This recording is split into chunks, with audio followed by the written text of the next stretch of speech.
a very, very warm welcome from me. My name is Bettina von Stamm. I am based in Munich, and I have a deep and long-standing passion for innovation. I like to describe myself in a way that I feel my impact and way of acting is, which is why I've given myself the title Innovation Philosopher, Storyteller, and Catalyst. This session is not about me. It is about a very dear friend and colleague, and a woman I admire very much, Dorothea Ernst, Dr. Dorothea Ernst, whom I've had the pleasure to know about 15 years. And it was also innovation that brought us together. And in fact, another person who always looms large in ISPIM events, Professor John Besant, is responsible for bringing us together because he had initiated something called the the Disruptive Innovation Lab, which I was leading at the time. And one of the people who presented at one of our workshops was Dr. Dorothea Ernst, and we have become firm friends since. And I am always deeply impressed by her journey. She has got a PhD in physics, after which she joined Philips in Aachen. And it is mainly due to her passion, insight, and initiative that Philips has been able to bring together the agendas of innovation and sustainability. And she'll probably say, well, it was in Philips research, lighting, or something like that. But I think it had a huge impact on the entire organization. And she is also, before I forget it at the end, she's also published a book about the twin path of innovation a couple of years ago, and not twin path of innovation, sorry, Dor, but about a twin path that is required if you want to bring innovation and sustainability together, indeed, if you want to lead any kind of change, and has a 30-minute book on sustainability in German that's already in the market. It will be published in English shortly, and she's expanding that into a larger book. So if you want to understand sustainability, particularly in the context of innovation, I can only warmly recommend it. And so with that, Doro, I would like to start with the first question. The title says, balancing beyond the triple bottom line. What do you actually mean by that? And how did it come about? Well, first of all, Bettina, thank you very much for your very kind introduction and for having me here in this ISPIM conversation. And I saw that the entire ISPIM conference this year is about innovating for a common future, which is really great because it's actually taking the Brundtland report name, Our Common Future, into the title of this conference. And it indicates to me that at the heart of this year's ISPIM conference, sustainability is one of the leading topics, which of course is really great for me, because sustainability, and especially sustainability-driven innovation, is my absolute passion. Now, as you already indicated before, I had the great privilege to explore sustainability as an innovation driver for Philips since 2005.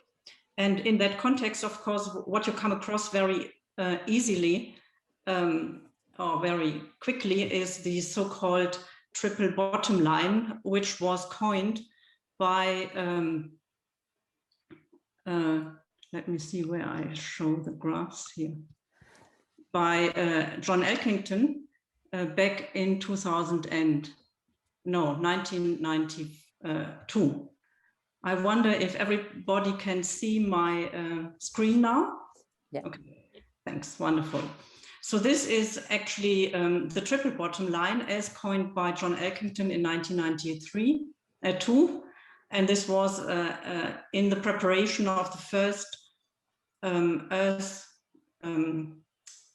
Rio conference, which was the conference which was held in order to make first implementation steps after the Brundtland report was launched back in 1987. And what Elkington is doing here is he invited with this visual the economy and companies into the sustainable development dialogue, because before sustainability was very much about respecting planetary boundaries. That's what the planet stands for. And with the Brundtland report also, social aspects came into consideration, which is represented by the people. But even then, people realized that without economy, nothing would change. And it was a question on how can we invite companies and economy to the discussion table.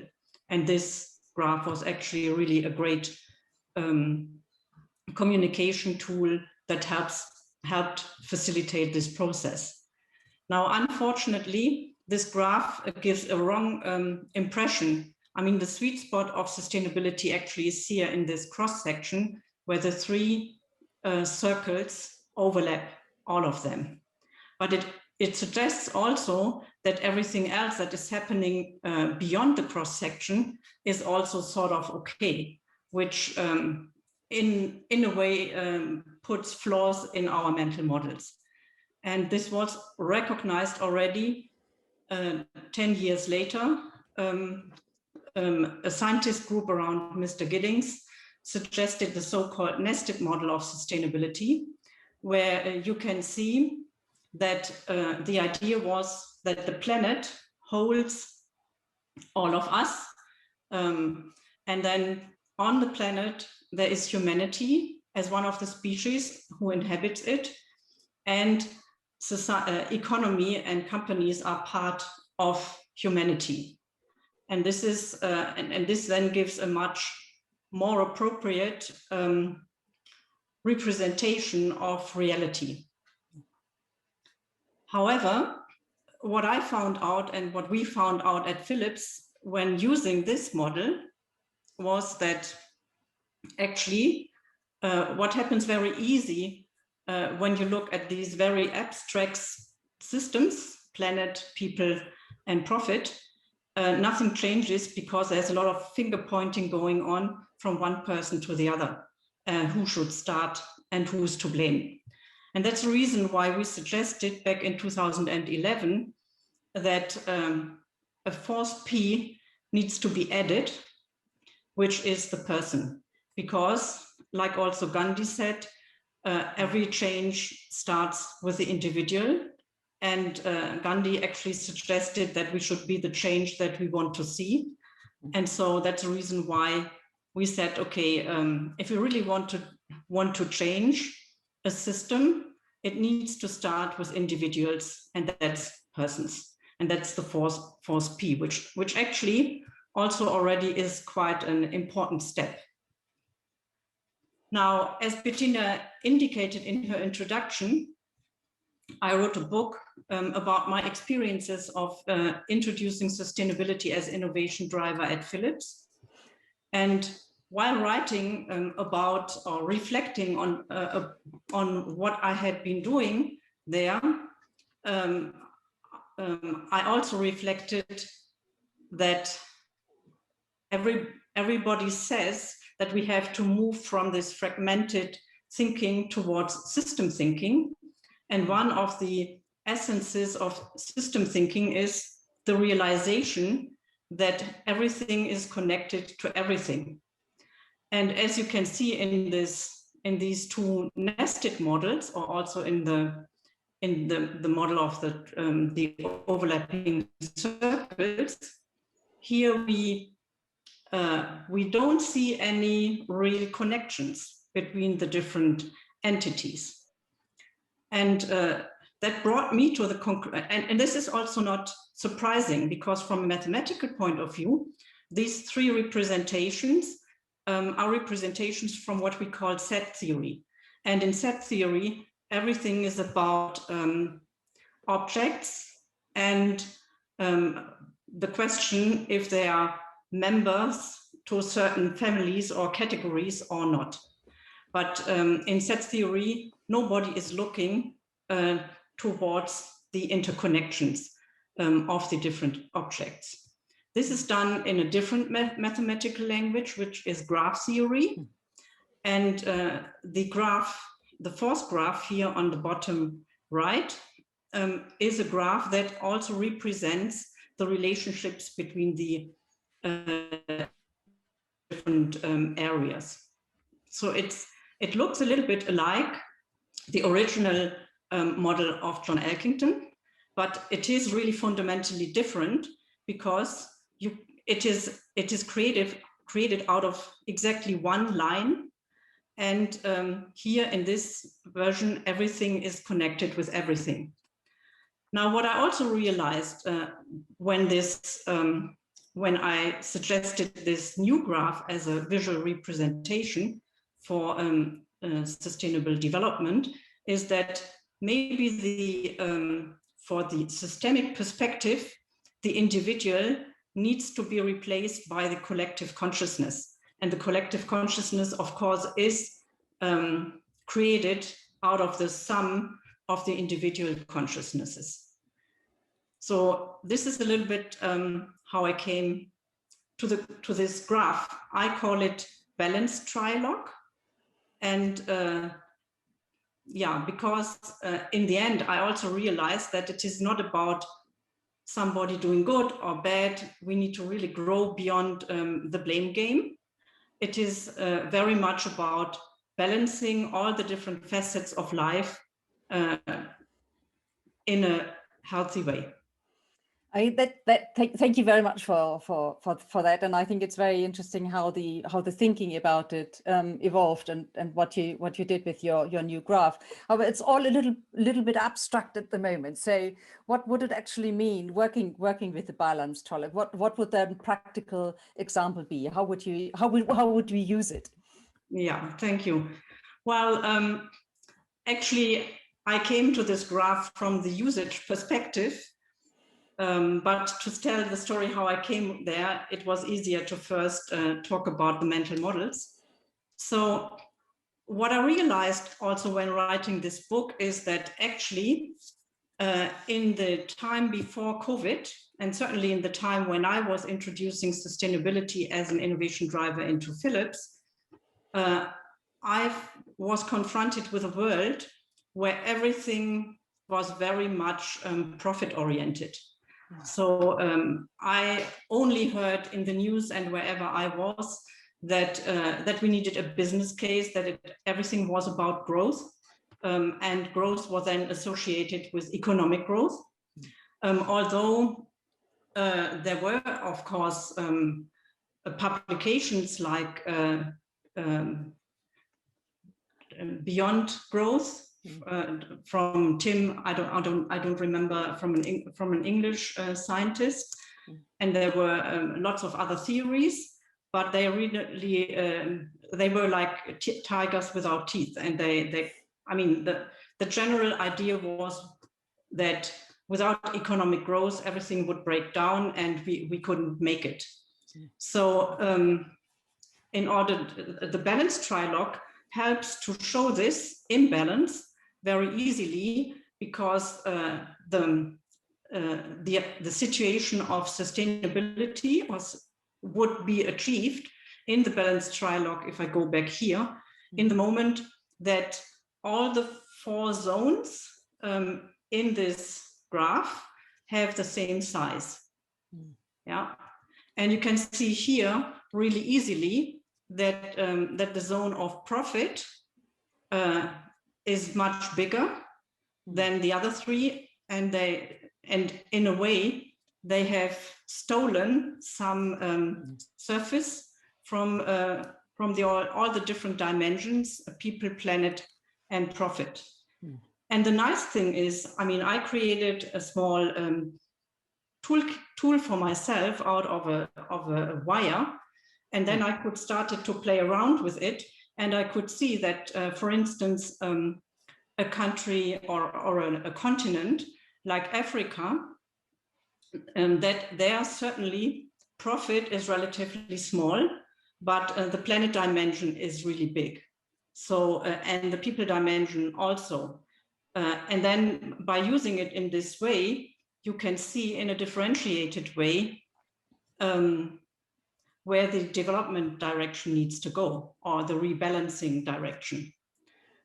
Another example that I just wanted to introduce here, because many visitors of the ISPIM conference certainly are from the so-called North, global North, so from the world in which before COVID, profitability or economic growth was the main societal driver, and also the main welfare driver, at least that was the myth.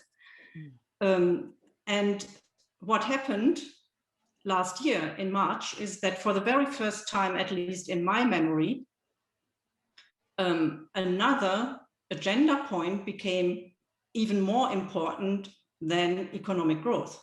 And that was, as we all experienced, the stability of our healthcare systems so that we could somehow handle COVID.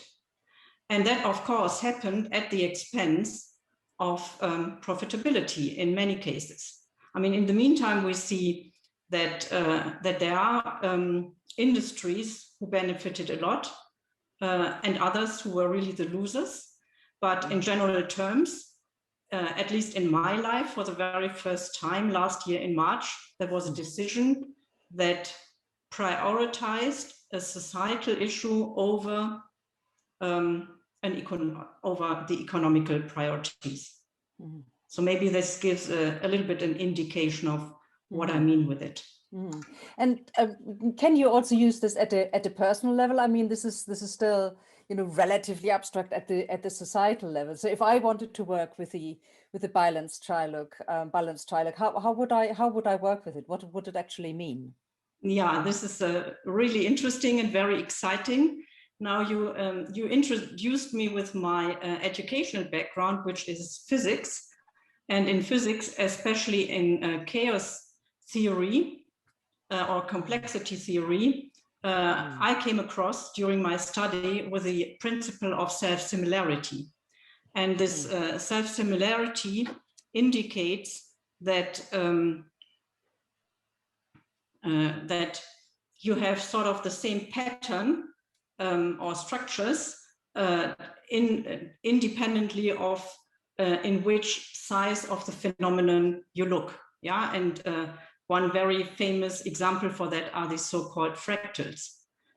Interestingly, we find lots of these self-similar patterns also in nature. Yeah, for instance, this fern, as you see it here, if you would zoom in into the leaves finer and finer, so you go to smaller and smaller scales, you would always find back the same structure. And this is the principle of self-similarity. You also find it with cauliflowers, for instance, or in broccoli and in many other natural organisms. So actually, if I could just jump in there, sort of one of the most fascinating self-similarity examples I've come across is actually that if you take a picture of the universe and you take a picture at the micro level of the brain, it looks pretty much the same. When I first saw the two pictures, I almost couldn't distinguish between them. So how it looks inside our brain is how it looks like when we take a picture of the universe, which I thought was really fascinating. Yeah. And I mean, that's really great about studying physics, because you come across all these wonderful, amazing principles, and then you can apply them surprisingly in contexts where I would never have thought that they would become relevant. So that's really quite fascinating. So what I did is that I applied this principle of self-similarity to my balance trilogue visual. And this is what you get. Yeah, we have seen before the people, planet, profit, collective consciousness graph that I introduced in my very first slide. And then applying this to, or using the self-similarity principle to get it down to the individual, is that you can correspond the people with the soul or the heart of course, the planet with a body, and the mind with profitability. And what helped me to do this is actually also the realization that if you look at philosophy, there are also 3 different dimensions of time. Yeah, because in the beginning I didn't exactly know what to correspond with what, but here looking at the different qualities of time really is very insightful, because if you look at the body and also at, I mean, what we can see there very often is rhythms. I mean, our material life has a lot of rhythms. We have day and night rhythm. We have the tide with the ocean coming and going. We have the seasons. Women have their menstruation and all of that. So, and there is also certain very clear rhythms about, you know, the length of pregnancies for different species and all of that. And all of the time when we start to violate these rhythms, something goes wrong and we get into trouble. So from that perspective, to correspond planet with body, of course, is straightforward. Now, I have been in innovation for a very long time, as Bettina indicated, and in innovation, we do planning, and the planning is very much sequential. And also, if you look at the way our economy is currently set up, very much in linear value chains and all of that, it is really sequential, one after the other. And this is actually also what happened in science with Newton. And so he introduced the linear timeline, and we have been so efficient in the industrialization and everything, because we started to orient ourselves very much along the clock and the linear timeline, which was not so common before. And that's the reason. And the mind, I mean, when I started to learn to observe my thoughts by doing meditation and yoga, I also realized that thoughts come one after the other. And they might come very quickly, then you get confused, but they come one after the other. And you cannot have or observe and be conscious about many thoughts at the same time, which is different to feelings. Yeah, so that's the reason why I associated profit and the way we strictly organize our industries with the mind, while the soul, where also intuition is belonging, and our feelings and emotions, that's something that has a lot to do with kairos, which is this feeling or sensing the right moment, or you know, where especially Asian philosophies, they use it a lot in order to find out when is the right moment to move into a house or whatever. And the Greek people, or our tradition, they call it the kairos moments. And they actually sort of belong to the culture elements of people and the soul. So this is how it all came together. And then when I use it, this model, and of course, in the center is the personal consciousness.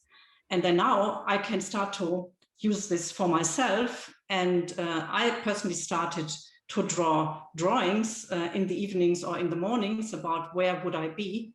Would I be in balance? So would I feel my body? Would I be aware about my emotions so that I can really focus my mind on what I wanted to do? Or was there something in imbalance? And then I knew that maybe before going into a crucial work, I should take care to rebalance myself, because the output always is much better when I'm balanced than if I do something from an imbalanced perspective. I find that absolutely fascinating, and I'd just like to ask the audience, if you just listen into yourself and look at the picture, you know, are you where do you feel you are most? Are you most in your body? Are you most in your mind? Are you most in your soul with your emotions? At this moment in time, just sort of think, and if you like, it would be lovely if a couple of you wanted to share that that in the chat, just to feel into yourself. Where am I at the moment? And I will actually dare to give it just a short while of silence to allow you to sense into yourself.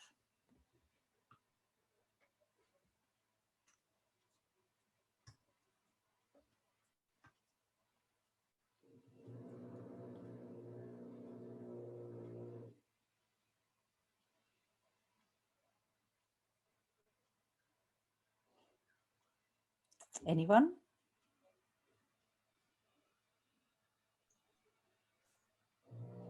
Yeah, Johan here. I think that what we're looking at here is actually very, very interesting. And, you know, from a personal perspective, I would say that I'm pretty much in balance, I would say. Lovely. But, you know, it's always good to have that second reflection on how are you as a person. And I think that what you just did here in terms of connecting the soul, body, and mind of a person to the hardcore business is, I think, quite remarkable, because it's there's so much similarities in terms of how we think about things and how much it needs to be in balance. So well done, Dorothea. Well done. Appreciate that. I've been looking at this from a corporate culture perspective, and let's put it this way, I almost got insane by doing that, but there's a lot of things there, but gave me a new tool. Thank you very much. Welcome. Wonderful. And actually, let me apologize if there is bad noise in the background. I've moved recently in here, and they are still doing some work. So I will try to mute myself if I can in the couple of minutes left. I love that. Any sort of, it's also the time for me really to open up for a couple of questions. We've got literally a couple of minutes left. If there are any more comments or questions, I would love to. So I have a question. Yeah. Yes. Have you also got a picture, Jeremy? Sorry, I'm not quite ready for the. Fair enough. Fair enough. Off you go. Remember, it's still early my time. Yes, but I will yes. ask that, okay, with this framework in place, how does that actually lead to behavior change? You know, how do we look at this and say, okay, we're going to do things differently because we've drawn our circles differently? Well, it helps, for instance, what I realized for myself, and I also shared with a few of my colleagues, is that since we have started to be in home office and not meeting in person anymore, you know, we really started to realize that we are drawn very much into, you know, the mind space with all the virtual conferences and meetings. And because at the same time, sports clubs were not open. And so, you know, that the normal routines that at least I had in order, you know, to get back to the body, that also disappeared. And, you know, talking about this on a regular basis makes you aware, you know, encourages, so that we can encourage each other to not forget about the other dimensions. And I mean, and this has a lot to do with culture. It's small things, but this is where I recommend to start, to use it for yourself, to learn self recognition by this, and then also figure out what is helpful for yourself to change. And in a second step, talk about this and encourage others, friends or colleagues, to do the same. And if you have developed a certain practice, you can also start to look at the same thing on your team perspective or in a certain project. You can really see, have you included in your meetings enough time to first come in? You know, like for instance, we do really, we take time now to do proper check-ins and check-outs, which is bringing the soul into the meeting prior to every team meeting. And, we also take the time to ask ourselves about body dimensions, or, I think that there is a lot of small things that you can do in order to, generate an awareness of how much you are in your mind, and then step out slowly but steadily. And I'm actually personally convinced that everybody who lives in good balance, or in good personal sustainability, develops also, has the capacity to connect to our inner wisdom of what it takes to live in a sustainable world. And all of a sudden you see the garbage that is lying on the floor in the woods, and you don't run and leave it there, but you pick it up and bring it to the next trash or so. This is at least what I recognized, and this is how it starts.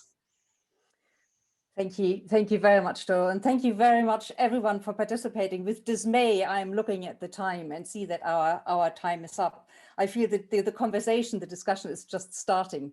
And yet I also know that there are many other fascinating presentations coming up in this ISPIM conference. I just could not agree more with Dorothea. It is awareness of what is going on that is enabling us to change our behavior. We cannot change what we are not aware of. We cannot influence what we are not aware of. And I think so. The other thing that I think that I just, after I said we haven't got any time left, that I really like to mention is that these kinds of new tools, these new insights, help us to develop a new language, and new language is what we need if we want to create, a new path, a different context, a different environment. So, Dorothea, thank you so much for that inspiration. I can only strongly recommend everyone to take a look at the 30-minute book that Doro has published. At the moment, as said, only in German. It's coming out in English soon. And it really only takes 30 minutes. And I think it's full of insight. So again, thank you very, very much, everyone. And I hope to see you in one of the other sessions.